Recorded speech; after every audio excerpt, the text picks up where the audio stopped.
Estado estudiando el libro de Daniel. Esta sería la cuarta conferencia, pueden ustedes conseguir las anteriores tres. Y este libro de Daniel lo compartí hace, creo que 17 o 18 años, allá por los 80s. Y me acuerdo que también fue en algún auditorio, donde estaba una pista de patinar por acá en Lomas Verdes. Los que iban a patinar ahí se pueden acordar. Y estoy otra vez con la carga de volver a compartir este libro, porque conforme vamos avanzando y nos vamos acercando a la culminación de los tiempos de Dios, vamos viendo cómo los acontecimientos que nos rodean, los problemas en Ucrania, en Crimea, en el Asia Menor, en Israel, en América, en Alaska, de qué forma se está deshielando la Antártida. ¿Sabían ustedes, verdad?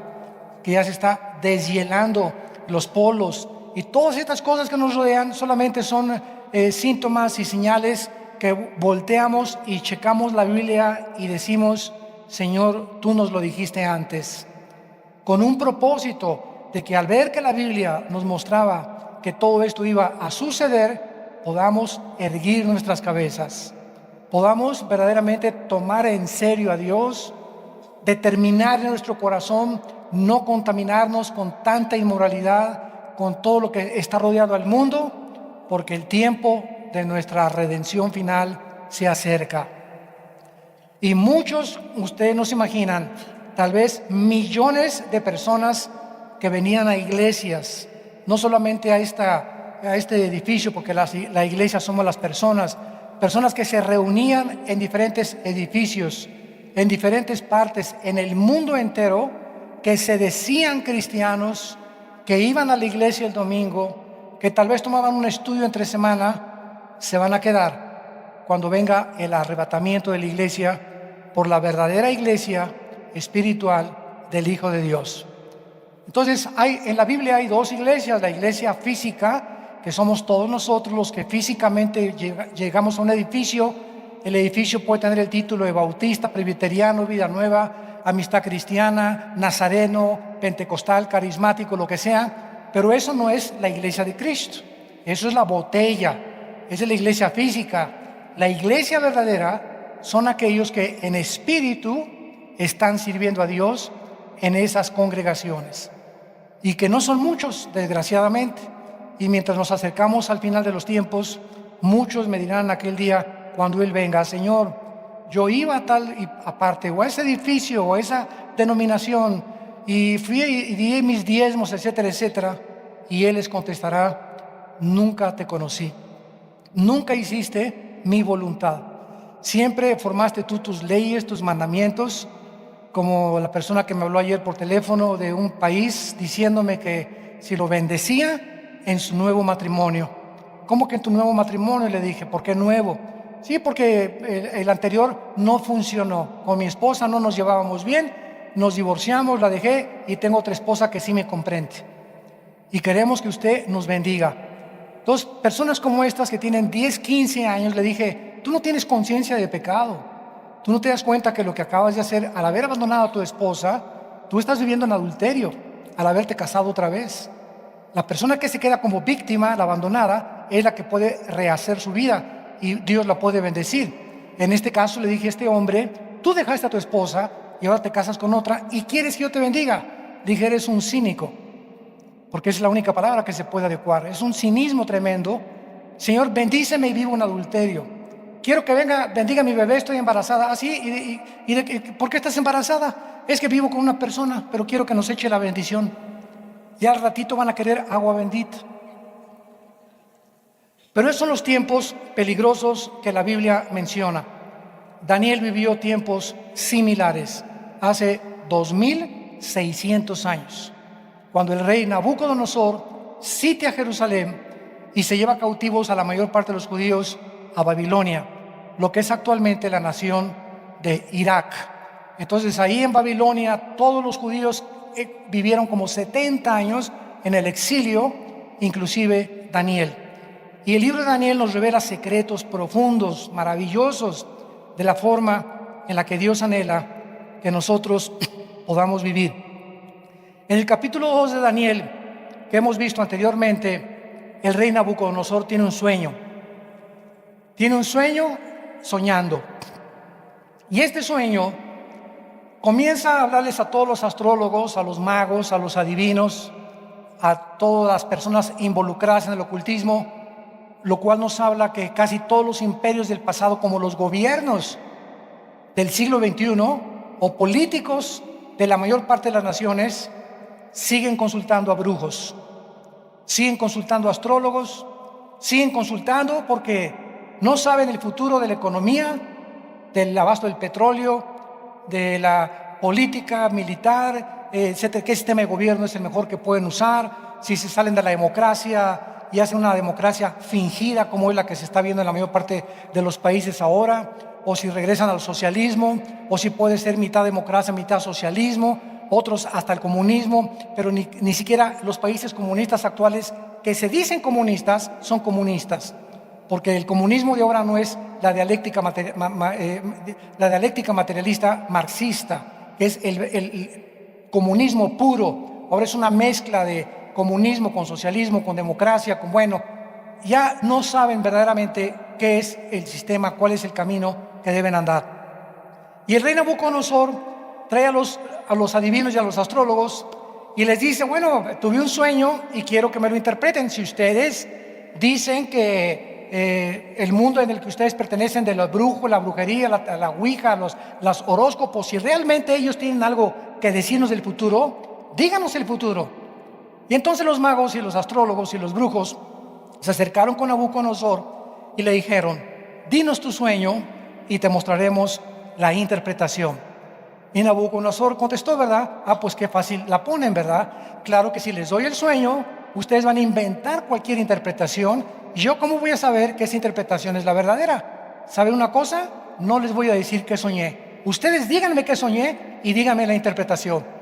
Total que comenzaron a sudar, les dio calentura hasta 40 grados a todos los brujos, astrólogos. ¿Cómo le haremos? No es posible. Y le dijeron al rey: no hay nadie en este mundo, no hay un hombre en este mundo que te pueda decir lo que tú estás pidiendo. Entonces el rey, enojado, mandó matarlos. Y cuando llegó la noticia a Daniel, que era uno de los oficiales del palacio de Nabucodonosor, entonces Daniel se acercó a Arioc, al jefe de la guardia de Nabucodonosor, y le dijo: espérense, no se apresuren a ejecutar la sentencia de muerte. Voy a acercarme al rey y le voy a hacer una propuesta. Entonces, versículo 16 del capítulo 2, Daniel entró y pidió al rey que le diese tiempo y que él mostraría la interpretación. Luego se fue Daniel a su casa e hizo saber lo que había a Ananías, que eran amigos de él, judíos también, Misael y Azarías, sus compañeros, para que pidiesen misericordias del Dios del cielo sobre este misterio, a fin de que Daniel y sus compañeros no pereciesen con los otros sabios de Babilonia. Daniel recurre a aquello a lo cual todos nosotros debemos de recurrir cuando nos encontramos amenazados, cuando nos encontramos perseguidos, cuando no sabemos qué camino tomar. Jamás llegues a decir en tu vida: estoy desesperado. Siempre que una persona, una oveja, se acerca a nosotros, los pastores, y me dicen: hermano, estoy desesperada, en ese momento nos damos cuenta que la persona con la que estamos tratando es una persona que ya se salió del camino de Dios. Porque dice 2 Corintios capítulo 4, estamos en apuros, pero no angustiados, perseguidos, pero no desamparados, derribados, pero no destruidos. O sea, la desesperación es un estado emocional en la que te sientes arrinconado y donde tú crees, por el temor que tú tienes de algo que no ha sucedido, que no hay luz, que no hay escapatoria.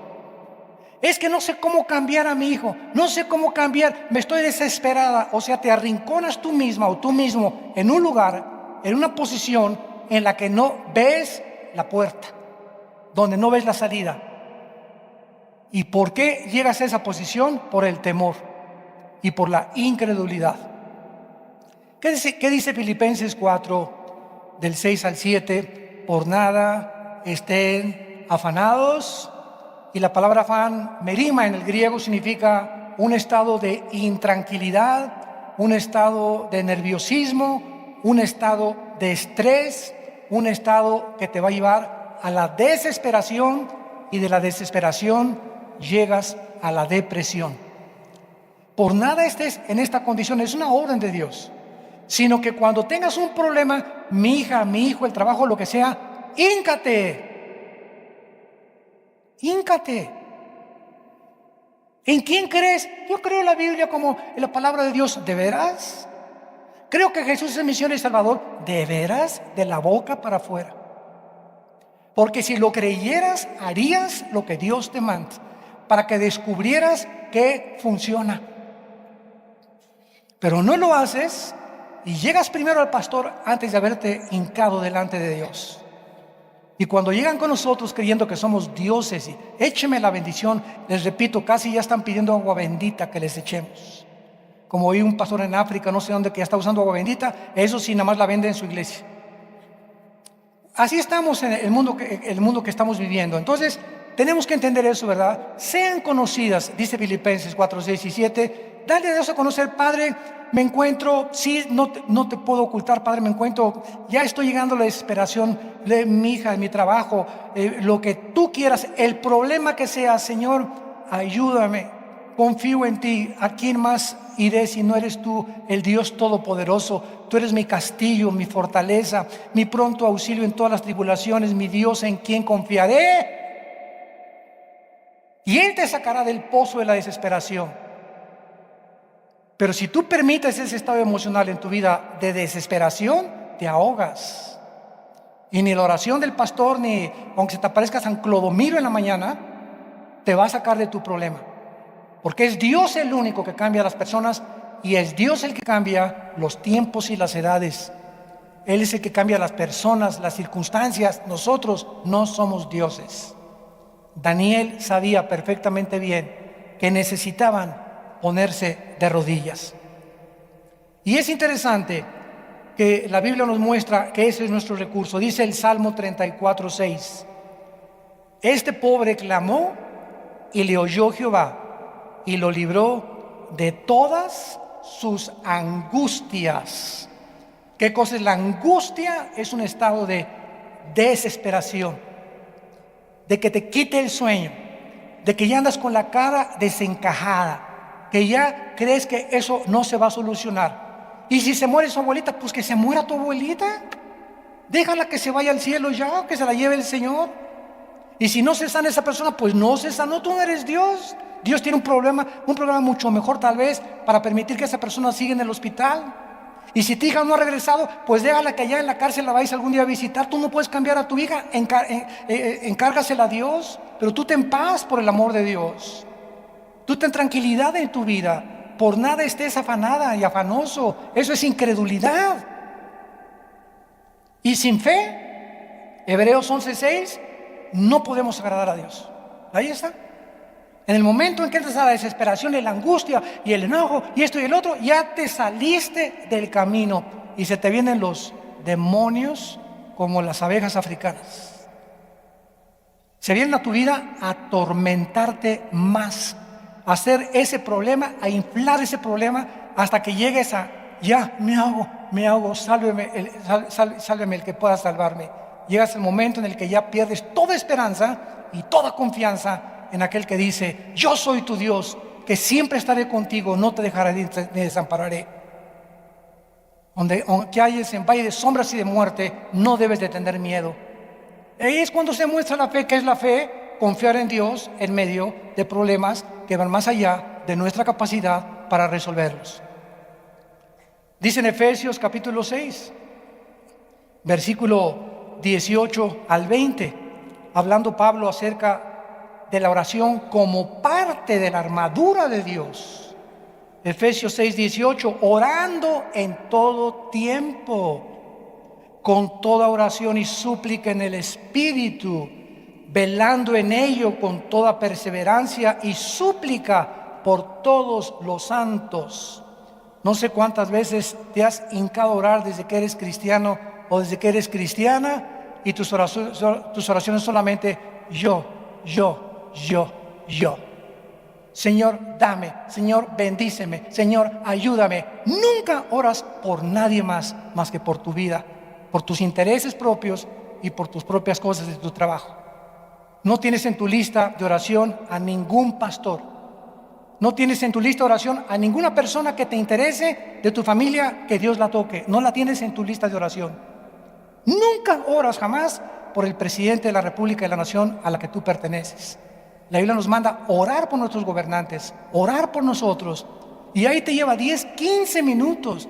Tenemos que tener una lista de 30, 40 personas mínimo.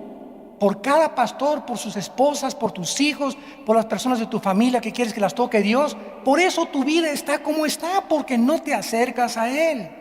Por eso no ves cambios, ni las circunstancias cambian en tu vida, precisamente porque no eres una persona de oración.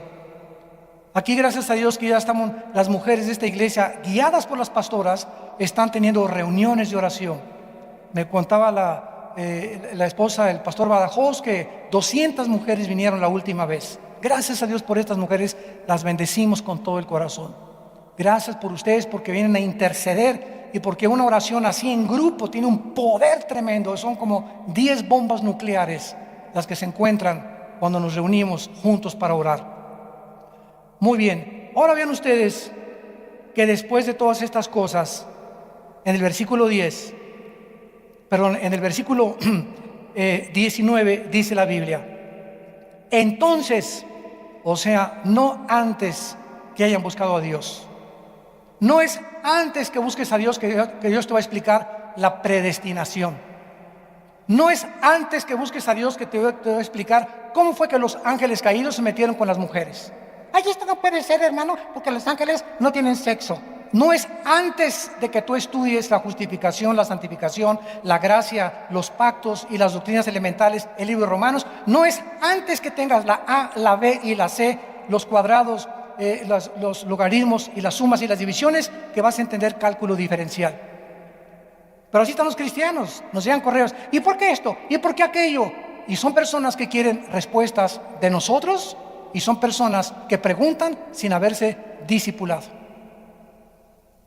Yo a esas personas les estoy contestando: mira, antes de que te conteste, ¿te discipulas entre semana con alguien? Aparte del domingo, ¿tomas estudios bíblicos? ¿Vives cerca de Dios? Entonces tú quieres tener respuestas y quieres alegar y quieres preguntar, pero tu vida interior, tu vida espiritual está muy lejos de tener comunión con Dios. Y Dios no es un genio de la lámpara de Aladino, Dios, que se mueve a nuestros caprichos. Tenemos que pagar el precio de que las rodillas nos crezcan como las rodillas de los camellos, que las tengamos ya hasta con callos, de que tanto tiempo pasamos hincados orando por nuestros hijos, orando por las circunstancias, y después de pararnos y salir de oración, llegar así a todos lados. Aleluya, Dios, gloria a Dios vive. Hermana Panchita, pero ¿cómo es posible? Si usted, su hija, casi le pega en la mañana. Sí, ya lo sé, pero Dios me dijo que se va a encargar de ella. Yo guardo mi paz y aleluya, te alabo y te bendigo, Señor. Esa es la hermana Panchita. Y no, hermano, ya llegué, y mi hermana se fue, y no me puede ayudar. Shh, ya cállese. Regrésese a su cuarto a orar, regrésese a buscar a Dios, y entonces viene a poner sus peticiones, no delante de los hombres, sino delante de Dios. Dice el versículo 19, entonces, el secreto fue revelado a Daniel en visión de noche. Hay un precio para entender los caminos de Dios. Hay un precio para entender las cosas profundas de la Biblia. Hay un precio para poder comprender los pensamientos y los caminos de Dios, que no son nuestros caminos ni nuestros pensamientos. Y es vivir de rodillas, vivir cerca de Dios. Ahí viene la respuesta, ahí viene la revelación, ahí viene la visión. El secreto le fue revelado en visión de noche, por lo cual bendijo Daniel al Dios del cielo.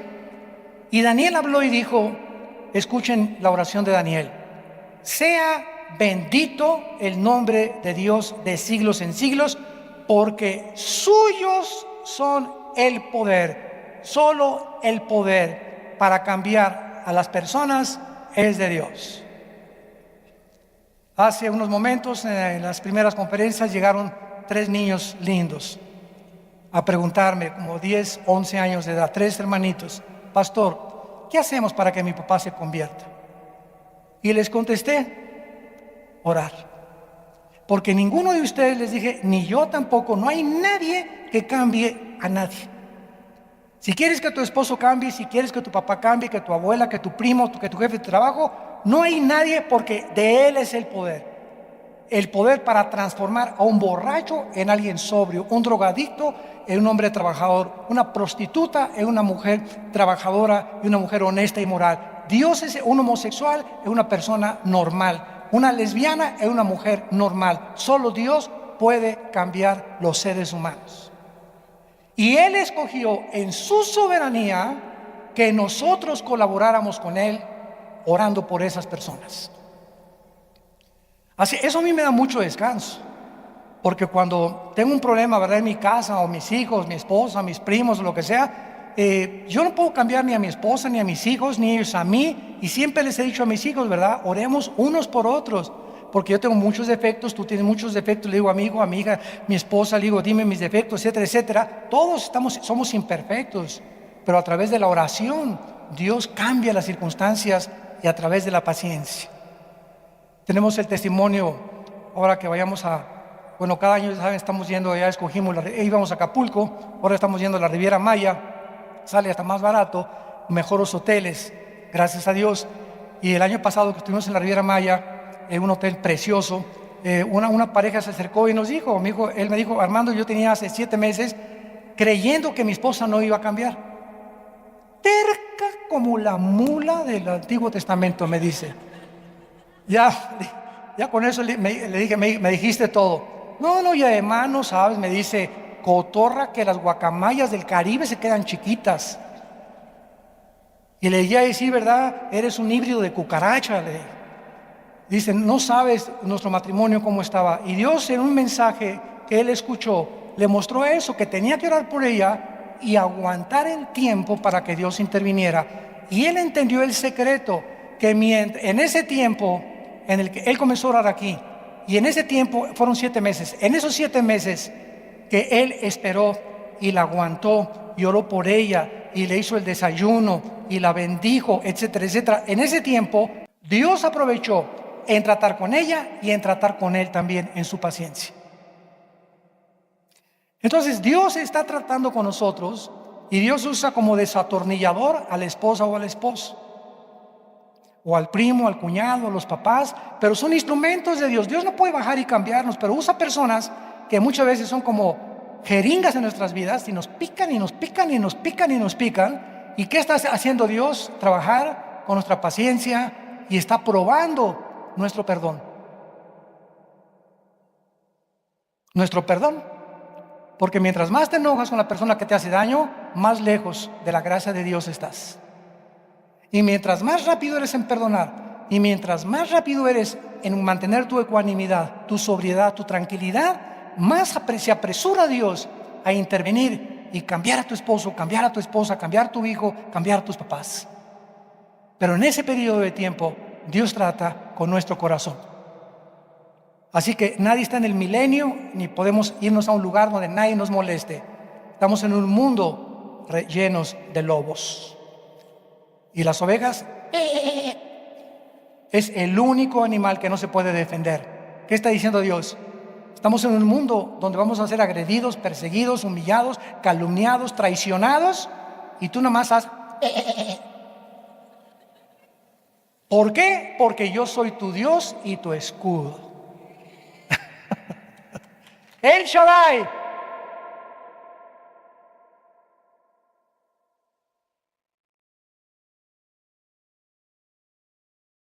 Si pudiéramos defendernos nosotros a nosotros mismos, no nos hubiera comparado con las ovejas, nos hubiera comparado con los búfalos, ¿verdad?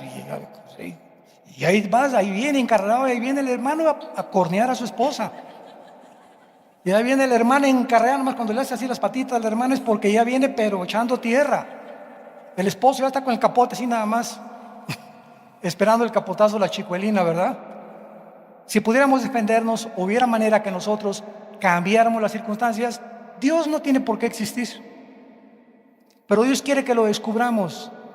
y que en medio de estas circunstancias descubramos que es cierto, que Él nos defiende, que Él cambia las cosas, pero y mientras las cambia, está trabajando con nuestra paciencia, nuestra integridad y nuestro amor.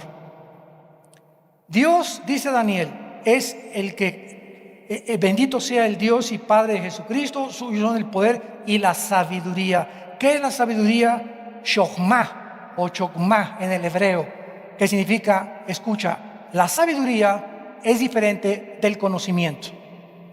Aquí en la vida, cuando no conocemos los caminos de Dios, le decimos a una persona que tiene mucho conocimiento, es un sabio.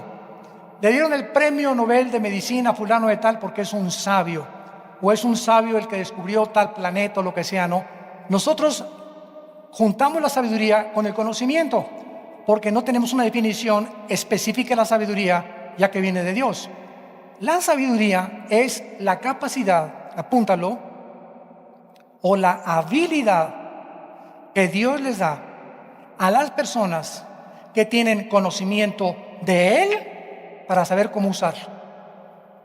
Entonces tú puedes tener conocimiento de Dios. Yo sé que maridos amen a las mujeres. Yo sé que tengo que diezmar.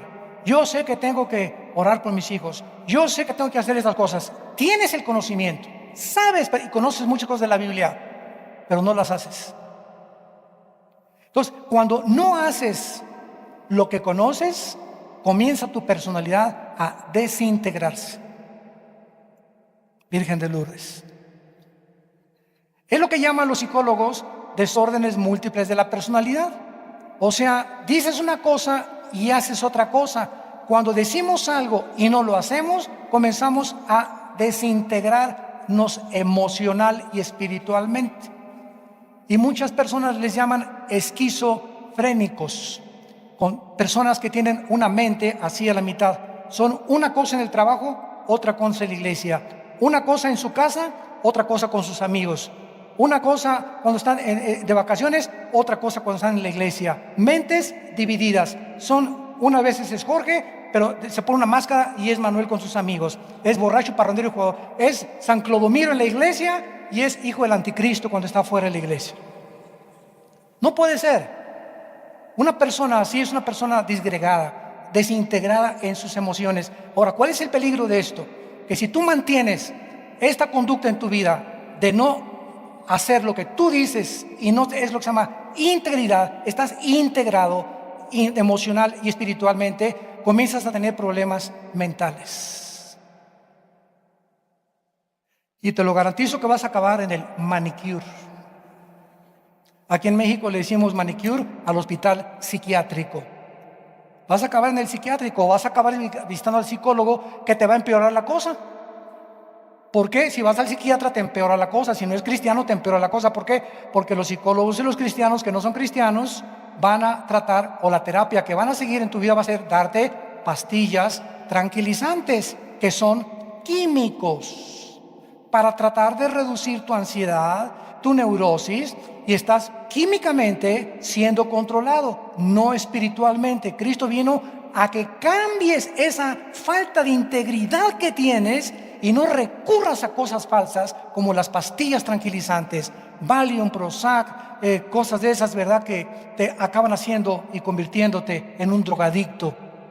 Entonces, Él viene a poder sanarnos, pero para eso tenemos que ser íntegros y sinceros delante de Él, ser de una sola pieza en todos lados, para que pueda bendecirnos.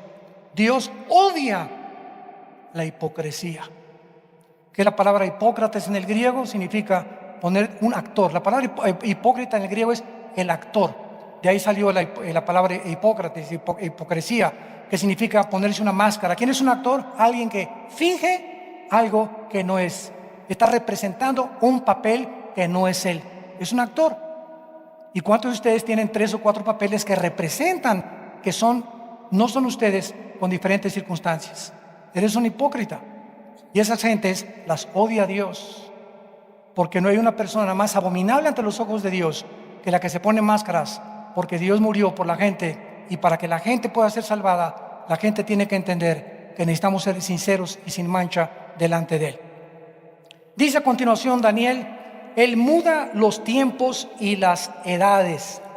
En otras palabras, Dios tiene el control de la historia, como vamos a ver más adelante en la interpretación de la estatua del rey Nabucodonosor. Dios sabía que el imperio babilónico iba a durar determinado tiempo. Dios sabía que después de Babilonia vendrían los medos y los persas en una alianza para derrocar a los babilonios, tal como la historia lo declara. Y esto fue antes de que todos estos imperios surgieran, porque Daniel vivió en el imperio babilónico, el primero del tiempo de los gentiles. Dios sabía que después de los persas, y lo vamos a ver en la estatua de Nabucodonosor, vendrían los griegos. Alejandro el Magno fue el que venció en la batalla de las Termópilas, que fue la película esa de 300, donde finalmente los persas matan a otros, pero en la realidad fueron los griegos los que derrotaron a los medos persas. Iba Alejandro el Magno a tener el imperio griego y después el imperio romano, que vendría a conquistar a los griegos, absorbería a Roma la cultura helénica y comenzarían a través del griego koiné a llenar el Medio Oriente y el imperio romano con el griego, las costumbres griegas, etcétera, etcétera. Los días de la semana, lunes, martes, miércoles, jueves, viernes, sábado y domingo, vienen de Grecia. Todo esto viene, no se imaginan, todo viene de Atenas y de Jerusalén. El inicio de la historia humana tiene dos baluartes, dos cimientos, Atenas y Jerusalén. De ahí viene todo. La cultura griega, el derecho romano, el derecho legal, las religiones, todo tiene su origen en estas partes geográficas del mundo en que vivimos. Entonces Dios es el que muda los tiempos y las edades. Hay tiempo de llorar y hay tiempo de reír. Hay tiempo de sembrar y hay tiempo de cosechar. Ahora, si Dios determina el tiempo, imagínense esto. Yo soy ranchero, voy a sembrar mi maicito. Ahí va, siembro mis semillas de maicito. Que salga ya. Que salga ya. Ya sal. ¿Se imaginan ustedes? Y ando como león enjaulado ahí en mi casa, para arriba y para. Oye, viejo, me dice mi esposa, ¿por qué? Porque no sale el maicito. Yo quiero que salga ya. Mi esposa, si es cristiana, me contesta: mi amor, los tiempos son de Dios.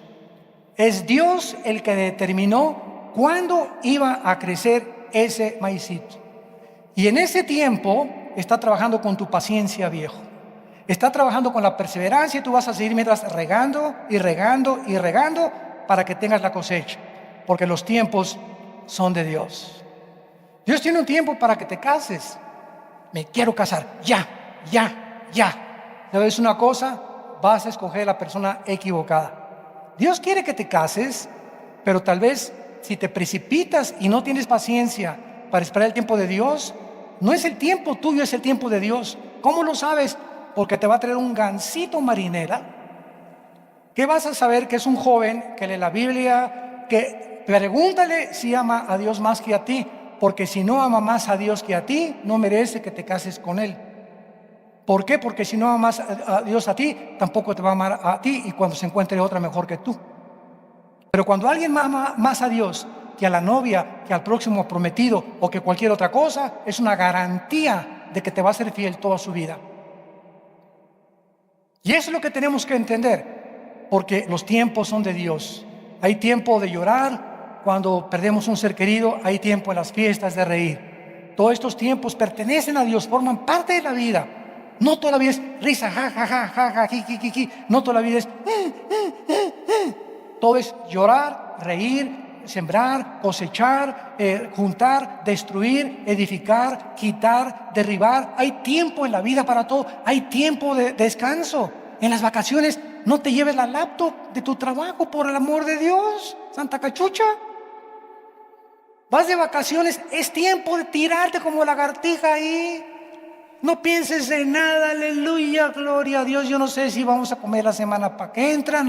Yo no sé nada, aleluya. Mis hijos, mira qué bonita la playa. Te me corriendo a la playa con tus nietos, con tus hijos, etcétera, etcétera. Disfrutas y no estás ahí, el trabajo y esto y el otro. Ni siquiera puedes disfrutar el tiempo que es de descanso porque no tienes los tiempos de Dios en tu corazón. Hay tiempos de viajar, en los tiempos de viajar también igual, es conocer, ir a Jerusalén, Nueva York o Canadá o las grutas de Caumilpa o las minas de Tasco o lo que sea. Es tiempo de viajar, de conocer y me desconecto de todo lo demás porque es tiempo de eso, es tiempo de conocer y de viajar. No quiero ocupar mi mente en otras cosas porque Dios me ha programado de esta manera, que disfrute la vida en todo. Es tiempo de reunirnos aquí el domingo en la iglesia, alabar a Dios. No estás aquí y mi lavadora y se descompuso y mi esposo y estás aquí, y todo eso te impide recibir esta palabra porque tu mente está en otro lado. Es tiempo ahorita, una vez a la semana, si no tienes otro tiempo más que el domingo o el día que sea, es tiempo de escuchar a Dios en la Biblia. Es tiempo que reflexiones sobre lo que hiciste la semana pasada, lo que hiciste ayer, antier. Es tiempo de que mañana cambies todas estas cosas de ayer y antier, mañana sean otra cosa diferente. Y así vamos de gloria en gloria en Cristo Jesús, porque Él es el que controla la historia. Y dice Daniel en el versículo 21, y pone reyes y quita los reyes. ¿Puso Dios a Hitler? ¿Puso Dios a Saddam Hussein? Yo he tenido este tipo de interrogantes en los debates que tengo con ateos. Son clásicos de ellos, clásicos. Y si Dios es soberano de todas las cosas, ¿podría Dios hacer una piedra más grande que no pudiera cargar? ¿De cuál fumaste, compadre? En primer lugar, el poder de Dios no se mide a través de las fuerzas que tiene Rambo o que tiene Mr. Universo. Y en segundo lugar, si Dios crea una piedra más grande que la que pueda cargar, ¿verdad?, ya no sería Dios, porque eso es ilógico, filosófica y lógicamente. Entonces, así hay mucha gente y Dios puso a Hitler. Dios no lo puso a Hitler. Dios dejó la libertad del pueblo alemán en el hambre que tenían al haberlo abandonado a él y haber oído las mentiras de este dictador que crearía una raza aria, de haber permitido que fueran engañados. ¿Por qué son engañados los que están en las sectas? ¿Dios puso a ese pastor para que engañara a las gentes? No. Dios puso a ese para que la gente esa que no lo busca sea engañada con otros falsos pastores. Porque Dios dice en 2 de Tesalonicenses, envía un poder engañoso para que crean a la mentira. Una vez le pregunté a unos estudiantes de seminario, ¿cuántos creen que Dios engaña? Todos se quedaron así serios. No, imposible, Dios, pues no conocen la Biblia. 2 de Tesalonicenses 2 dice la Biblia claramente que Dios engaña a aquellos que ya fueron engañados para engañarlos peor y se hundan todavía más, porque rechazaron el conocimiento de la verdad. No se contentaron con conocer la justicia. Entonces, ¿cuál es la tragedia de no creer en Dios? Que acabas creyendo cualquier cosa. Todos aquellos que han rechazado a Cristo acaban en las sectas, mormones, cientología, la calibá, la cabala, filosofías orientales, budismo zen, con pastores como Jim Jones en el 78, que se llevó a la Guyana a casi 1000 personas y les dijo que él era Dios y los envenenó a todos. ¿Por qué permitió Dios esto? Porque toda esta gente no buscaba a Dios, creían que ese hombre era el papá y nunca ellos leyeron ni estudiaron la Biblia. Entonces somos responsables de creernos tantas mentiras. El otro día vi un predicador, ¿verdad?, en la televisión que no puedo creer, agarró la Biblia y la tiró al púlpito, ¿verdad?, dijo que es la línea de poder. Y les dijo a unas personas, a ver, pasen esa línea, y los que pasaban se caían al suelo y comenzaban a temblar en el suelo. Digo, ¿qué es eso, verdad? Circo, maroma y teatro. Ahora, yo estoy en una reunión de esas y me paro y me salgo, porque toda esa gente hasta aplaudieron. ¿Por qué? Porque viven engañados, porque no se dan cuenta realmente de qué es la verdad y qué es la mentira. Y la Biblia, la iglesia se está convirtiendo en un circo de demostraciones de cosas sobrenaturales, porque la gente lo que busca es la emoción y milagros y sanidades y esto y el otro, y cero conocimiento de la palabra de Dios. Dios, dice la Biblia, es el que quita y pone reyes, quita los tiempos, pone los tiempos y las edades, da la sabiduría a los sabios y el conocimiento a los entendidos. Y dice, Él revela, versículo 22, lo escondido y lo profundo, y conoce lo que está en tinieblas. ¿Saben ustedes qué es el temor de Dios?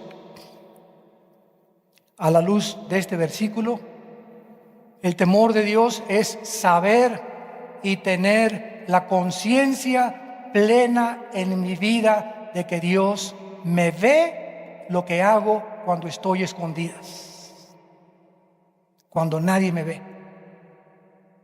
Pero como tengo el temor de Dios, entonces no me le escondo. Yo sé que nunca me voy a esconder de Él, y que aunque vaya viajando y me meta a un hotel y nadie me vea, no voy a ver pornografía. No me ve mi esposa, no me ven mis hijos, estoy solo en el hotel. Puedo darme el gusto de la pornografía porque no tienes el temor de Dios. Pero cuando estemos conscientes de que Dios conoce lo profundo y lo escondido y que no podemos hacer nada a escondidas de Él, tenemos temor de Dios y nos conducimos conforme al temor de Dios. Y Dios nos bendice. ¿Se acuerdan de José? Génesis 37. Llegó la leona de Santa Julia, la esposa de Potifar. Pepinillo, come here, Jos, ven, Pepito, para acá. Aquí, che, le voy a contar un cuento. Como el marido andaba allá en la guerra, ¿verdad? Y José entró al aposento de la mujer esta, y en cuanto ella vio, ¿verdad? Ella, sin temor de Dios, no está mi marido, despidió a todos los negritos que andaban por ahí de eunucos, ¿verdad? Y a todos los sirvientes, ¿verdad? Y que agarra a José del saco, ¿verdad? Ven para acá, Pepillo, te voy a contar Alicia en el País de las Maravillas. Le voy a contar un cuento a mi nene. Y agarró José y de veras, ay, me gustan mucho los cuentos. ¿Eso dijo José? No, ¿verdad? Agarró y se pegó la carrera y se quedó ella con el manto de él. Y se enojó tanto ella que cuando llegó su esposo Potifar le dijo: mira, aquí tengo la prueba de que este sinvergüenza quiso venir aquí a abusar de mí. Y lo metieron a la cárcel y no se amargó. Ahora, ¿por qué José no tuvo relaciones, verdad, con esta mujer? Tampoco nadie lo veía a él. Ella no iba a decir nada, menos él. Iba a quedar un secreto entre los dos. ¿Por qué no lo hizo? A él lo dice en Génesis: ¿cómo iba yo a hacer esto sin el temor de Dios? Pagó el precio, varios años en la cárcel, y salió como gobernador de Egipto. ¿Ya ven? No puede haber la bendición sin antes la convicción de servir a Dios. Dios premia la santidad. Dios ama la santidad y Dios bendice la santidad. Ahora, a continuación, después de que Dios le revela a Daniel la bendición, vemos nosotros que Dios conoce todas las cosas y que Daniel confiesa la verdad final.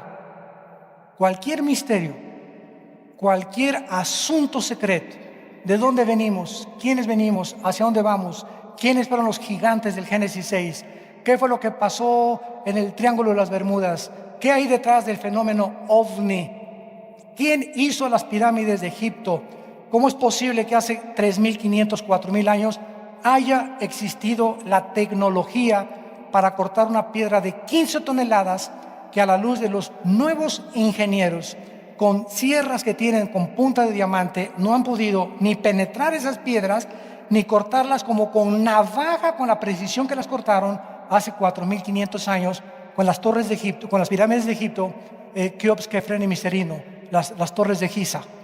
¿Quién hizo las ruinas de Machu Picchu en Perú? ¿Cómo es posible que esas piedras de 15 toneladas hayan sido puestas, acomodadas perfectamente bien? Ni con grúas, lo han intentado. Han tratado de imitar con la tecnología moderna que puedan haber hecho esas construcciones. Las de Stonehenge en Inglaterra. ¿Quién hizo esos monumentos de piedras de casi 20 toneladas, una arriba de la otra, en un círculo? ¿De dónde las trajeron en Egipto que no había? Ni siquiera las hay ahora. ¿De dónde salieron esas piedras? ¿Cómo es posible que pueda la gente estar buscando en la ciencia y en la tecnología respuestas, y ahí los tenemos? No te dan respuestas. No saben ni cuándo comenzaron las pirámides, ni quién las hizo, cómo pudieron hacerlo eso. Otra pregunta en México: ¿quién les dijo a los mayas? A los mayas, sin calculadora, sin computadora y sin calendarios ni ninguna otra cosa moderna, ¿quién les dijo cómo ordenar el año en 365 días, minutos y segundos? ¿Cómo sin telescopios, calculadoras ni computadoras pudieron los mayas calcular los ciclos lunares? Imposible sin estos instrumentos. ¿Cómo se orientaron conforme a las estrellas? ¿Quién les dio este conocimiento que traspasa las mentes de los sabios del siglo XXI? ¿Quién? La ciencia no tiene la respuesta. La astrología no tiene la respuesta. Los brujos, mucho menos. Hay un Dios que revela los secretos. Y nos muestra que cuando Adán y Eva estaban en el huerto del Edén, ya estaba un ángel caído llamado Satanás. Y si Satanás estaba en el huerto del Edén, sus ángeles estaban con él. Los ángeles moraban en este planeta antes que nosotros. Y solo los ángeles caídos pudieron haberse mezclado con esas mujeres. Solo los ángeles caídos proporcionaron este conocimiento a los egipcios, a los mayas, a los de Inglaterra, a los del Perú, y todas estas cosas que encontramos que la ciencia no puede entender, sabemos que vienen del mundo de las tinieblas, porque es un conocimiento oculto a los seres humanos que a través de la investigación científica nunca lo podrán responder. Y por eso hay la revista que se llama Duda. Y como dijo Teofilito, y seguirán dudando. Y finalmente, dice Daniel en el versículo 23, 22 y 23, Él revela lo profundo y lo escondido, conoce lo que está en tinieblas y con Él mora la luz. A ti, oh Dios de mis padres, te doy gracias y te alabo, porque me has dado sabiduría y fuerza, y me has revelado lo que te pedimos, pues nos has dado a conocer el asunto del rey. Daniel fue a Arioc, el cual el rey había puesto para matar a los sabios, y le dijo: no los mates, llévame a la presencia del rey, yo le mostraré la interpretación. Arioc llevó prontamente a Daniel ante el rey y le dijo así: he hallado un varón de los deportados de Judá, el cual dará al rey la interpretación. Respondió el rey y dijo a Daniel, al cual llamaban Belsasar: ¿podrás tú hacerme conocer el sueño que vi y su interpretación? Daniel respondí: pues claro, pues ¿quién creías? Eso dice. Vean ustedes la humildad de este hombre. Daniel respondió diciendo: el misterio que el rey demanda, ni sabios, ni astrólogos, ni magos, ni adivinos lo pueden revelar al rey. Cuando alguien te pregunte: ¿quién conoce qué hay después de la vida? ¿Quién? ¿Los astrólogos? ¿Los brujos? ¿Los adivinos? ¿Quién nos puede decir lo que va más allá de la vida? No hay nadie más que Dios. Y Dios baja del cielo en la persona de su Hijo Jesucristo para revelarnos lo que el mundo no puede descubrir a través de la investigación científica ni de nuestros cinco sentidos. Entonces, todo aquello que va más allá de la ciencia lo encontramos en la revelación espiritual de Dios. Y por eso los ateos se encuentran encajonados. Los astrofísicos ateos, los doctores ateos, los filósofos ateos están arrinconados porque no salen del mundo del empirismo. ¿Qué es el empirismo? No creo lo que no veo, lo que no huelo, lo que no siento, lo que no toco. Si mis cinco sentidos no perciben y no puedo comprobarlo a través de un laboratorio y un experimento científico, no es científico, no lo voy a creer. Se encuentran limitados porque no creen que hay un mundo que trasciende el mundo físico terrenal. Y es el mundo espiritual que nos es revelado en su santa palabra. Y terminamos con unos versículos del Nuevo Testamento en 1 Corintios 2. Y dice el apóstol Pablo, 1 Corintios 2, versículo 6. Sin embargo, hablamos sabiduría entre los que han alcanzado madurez. ¿Por qué dice esto Pablo? Porque aún hay cristianos que, debiendo ya comer carne, alimento sólido, tienen 10 años, 15 años en Cristo, siguen bebiendo leche. Entonces la sabiduría de Dios es para los maduros, los que han entendido que primero es la santidad y después la revelación. No puedes tú divorciar, querer conocer. A lo mejor eres muy inteligente y tienes un IQ de quién sabe cuántos puntos, de 90, 95 puntos, ¿verdad? Casi llegas a 100. Hasta humo te sale de las orejas. Pero ese conocimiento, si no está acompañado de la santidad, de una vida de pureza sexual, de una vida de integridad, no te sirve el conocimiento. Porque Dios es el que da la sabiduría para que lo puedas usar y te vas a quedar con el puro conocimiento. Y si te quedas con el puro conocimiento, el conocimiento envanece, pero el amor edifica. Entonces necesitamos el conocimiento ser acompañado del amor por los demás, para que Dios nos pueda revelar los misterios. Hablamos sabiduría entre los que han alcanzado madurez. Sabiduría no de este siglo ni de los príncipes de este siglo que perecen, mas sabiduría de Dios en misterio. ¿Por qué en misterio? Porque no todo mundo entra a la cámara oculta, a los secretos del Altísimo. La sabiduría oculta la cual Dios predestinó antes de los siglos para nuestra gloria. Versículo 10, pero Dios nos las reveló a través de la investigación científica. Eso dice, a través del yoga, a través de la meditación trascendental, a través de Walter Mercado. Es el Espíritu Santo. Cristo sube y baja el Espíritu Santo al mundo. Y cuando el Espíritu Santo, cuando alguien recibe a Cristo, el Espíritu Santo entra a tu vida. Cristo ya se fue. El Espíritu no puede estar cuando sube a Cristo. Cristo sube, el Espíritu baja. Entra a tu vida. Y es el Espíritu de Dios, cuando recibes a Cristo, el que nos destapa la calabaza. El que nos arranca las venas. Y comenzamos a ver la vida. Mi trabajo, mi familia, mi esposa, mis hijos. Comienzo a ver todas las cosas, los árboles, el universo. Comienza todo a cobrar propósito y significado. Comienzo a entender quién soy, por qué nací, de dónde vengo, cuál es mi meta final, a qué debo de invertir mi dinero, mi salud, mis pensamientos, qué es lo que debo llenar en mi mente, qué películas debo de ver, qué libros debo de leer. Comienzo a ser transformado por el Espíritu de Dios. Y si no tienes el Espíritu de Dios, nunca vas a entender nada de los caminos de Dios. Vas a seguir dando vueltas en el desierto por 40 años. Y dice la Biblia, porque el Espíritu todo lo escudriña, aún lo profundo de Dios. Y el versículo 11 me encanta. ¿Quién de los hombres sabe las cosas del hombre, sino el Espíritu del hombre que está en él? Ojalá que Sigmund Freud hubiera entendido esto. Mi querido Sigmundcito, el problema del hombre no se encuentra en la psique, por el amor de Dios. No ataques la psique ni los hipnotices a tus pacientes para tratar de arreglar sus problemas a través de la psicología y a través de la psicología personal y la psicología transpersonal y a través de la autoevaluación y todas esas cosas. No está ahí. El problema del hombre es más profundo, es espiritual. Y solo Dios lo conoce. ¿Quién de los hombres? ¿Tú eres un hombre? Sí, son hombres, y Sigmund Freud. Y tu paciente es hombre, está bien. Entonces, ¿cómo te atreves tú? Ni siquiera te entiendes tú. Sigmund Freud a las 2 de la mañana casi aullaba. Gritaba, empapado en sudor, con visiones como Hitler. Veo a alguien, se paraba y su esposa le secaba el sudor. Era una persona neurótica. ¡Qué contradicción más grande! Tratando de curar las neurosis de la gente cuando su propia vida era una neurosis. Entonces, ¿por qué? Porque ¿quién de los hombres conoce las cosas del hombre sino el Espíritu? Para que yo conozca y pueda ayudar a una persona, tengo que investigar su raíz espiritual.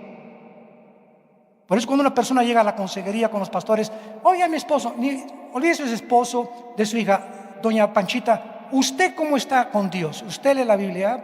¿Usted tiene un tiempo de oración? ¿Usted se disipula? No. Entonces Dios no le va a arreglar nada. Comencemos con los problemas espirituales que tenemos en el corazón.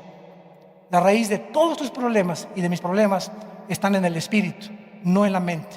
La mente es afectada por el espíritu cuando dejamos a Dios. Señor, te damos gracias por tu palabra. Te damos gracias, Señor, porque tuyo es el poder y la sabiduría. Tú mudas los tiempos y las edades.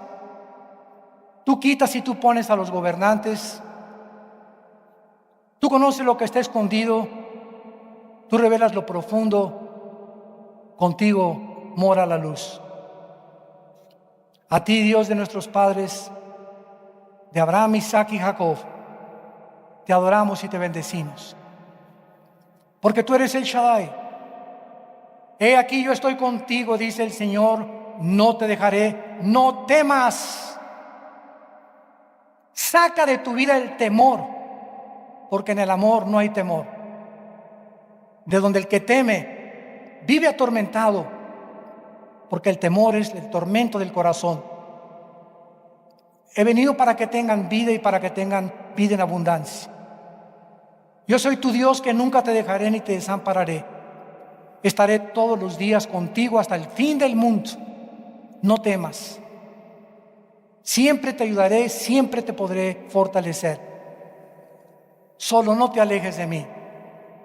Así como la rama no puede llevar fruto si no está unida al árbol, al tronco, así ustedes, separados de mí, óiganlo, nada podrán hacer, porque tú eres nuestras fuerzas, tú eres nuestra protección, nuestro escudo. Tú eres, Señor, el todo de nuestra vida, nuestro pronto auxilio en todas las tribulaciones.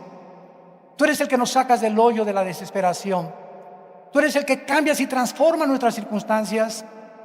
Tú eres el que nos llenas de luz y nos muestras y nos dices: esfuércense y sean valientes. Estoy con ustedes. Nadie te podrá hacer frente durante todos los días de tu vida. Como estuve con los grandes hombres del antiguo pacto, así estoy yo con ustedes hasta el fin del mundo. Hay muchas personas en este momento que nos oyen a través del internet o a través de la televisión, que no han invitado a Cristo a sus vidas, que viven en tinieblas, sin entender el propósito y el significado que tiene la vida delante de Dios. Invítalo con esta oración a tu vida y dile: Señor, perdona mis pecados. Creo que en la cruz Cristo con su sangre pagó por ellos y que a los 3 días resucitó de entre los muertos. Te bendigo, Señor Jesucristo, y te pido que entres a mi corazón como mi Señor y mi Salvador. Amén. Amén y amén. Gracias a Dios por su palabra. Gracias a Dios por su palabra. Alabado sea el nombre de Jesús. Alabado sea el nombre de Jesús. Alabado sea el nombre de Jesús. Nos ponemos de pie para recibir la bendición pastoral.